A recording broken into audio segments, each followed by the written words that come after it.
Hello again, Tanukis. I hope you're all well. Hope you're all staying safe, being nice to your siblings. Mostly, the only things I hear bad about you guys are you're fighting with your brothers and sisters, so try your best not to. They don't mean to be annoying, it's just the way of siblings. My two are the same.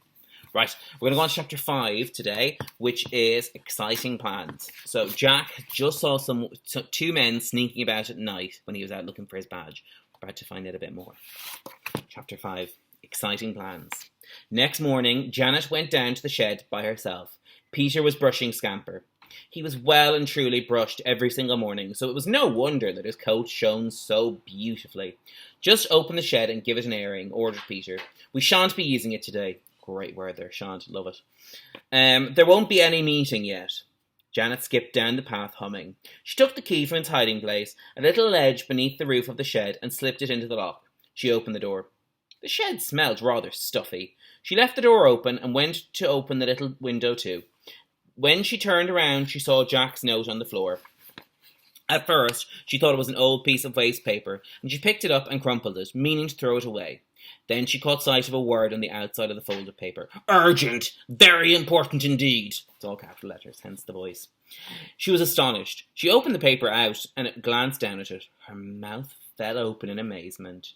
She raced out of the shed at top speed, yelling for Peter. Peter! Peter! Where are you? Something's happened. Quick!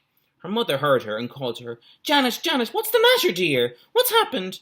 Oh, nothing, Mummy, called back Janet. Apparently I've got a voice there now for her, so there we go. Remembering that this was the Secret 7 business. Well, why are you screeching for Peter like that? Said her mother. You made me jump. Janet flew up the stairs to where Peter was still brushing Scamper. Peter, didn't you hear me calling? Yeah, that's her voice now, I've decided. I tell you, something's happened. What is it? Asked Peter, surprised. Peter hasn't got a voice. Peter's very Irish, apparently.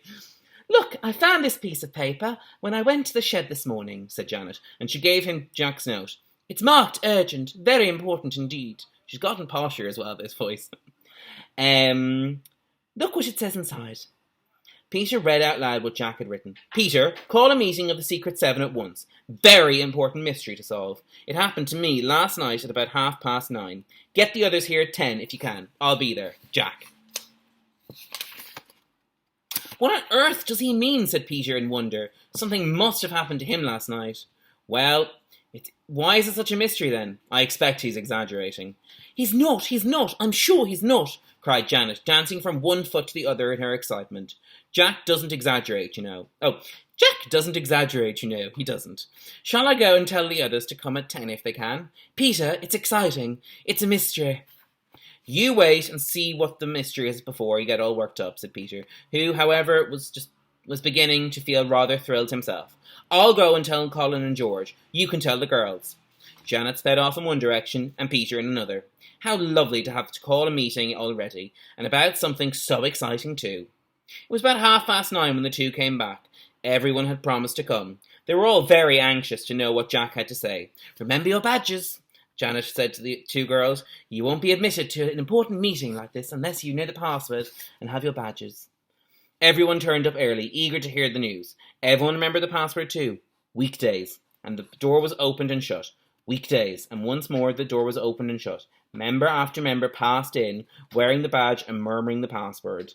Both Colin and George had their badges this morning. George had found his, and Colin's mother had already made him one. Jack was last of all to arrive, which was most annoying because everyone was dying to hear what he had to say. But he came at last. Weekdays, came the voice softly outside the shed. It opened and he went in. Everyone looked at him expectantly. We got your note and warned all the members to attend this morning, said Peter. What's up, Jack? Is it really important? Well, you listen and see, said Jack, and he sat down in the box left empty for him. It happened last night. He began to tell a story, how he had missed his badge and felt certain he had dropped it in the field where the snowmen were, how he had slipped out with his torch to find it, and what he had heard and seen from the field. That frightful noise, the snorting and the horrid squeal, he said. It nearly made my hair stand on end.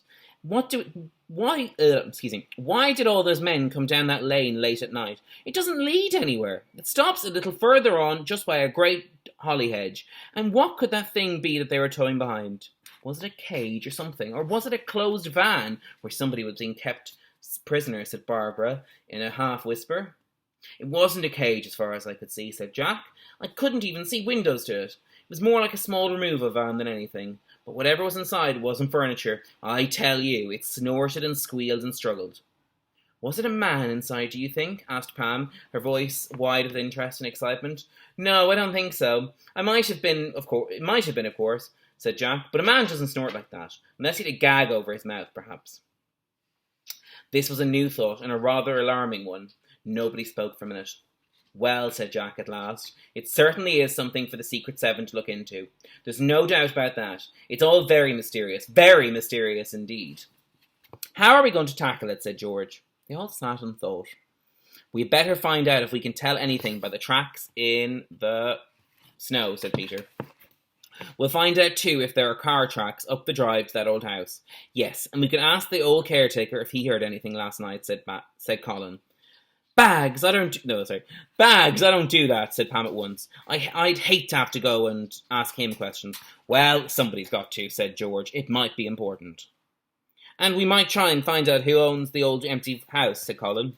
Yes, said Peter. Well, let's split up the inquiries. Pam, you go with George and try and see if you can find out who owns the house. How do we find out? Said Pam. You will have to use your common sense, said Peter. I can't decide everything. Janet, you and Barbara can go down the lane and examine it for car tracks and anything else you can think of. Right, said Janet, glad she hadn't got to go to question the caretaker.